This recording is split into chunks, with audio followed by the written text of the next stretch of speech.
Hi friends, நம்ம இன்றைக்கி என்ன பார்க்க போகிறோம் பார்த்தீங்கன்னா, மண் சட்டியில் கொதிக்கும் நாட்டு சுவை மணமும் காரமும் கலந்த அசல்தான மீன் குழம்பு.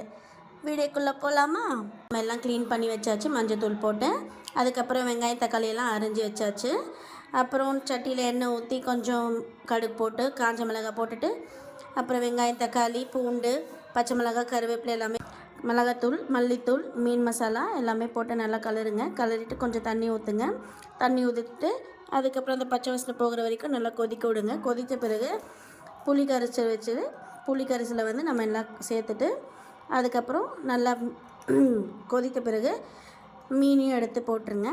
மீனை போட்ட பிறகு ரொம்ப நேரம்லாம் கொதிக்க விடாதீங்க. கொஞ்சம் நேரம் கொதிக்க விட்டோன்னே சுவையான மீன் குழம்பு ரெடி ஆகிடுச்சு. இப்போ நம்ம அதை போட்டு சாப்பிட்டு எப்படி இருக்குன்னு நாங்கள் சொல்கிறோம்.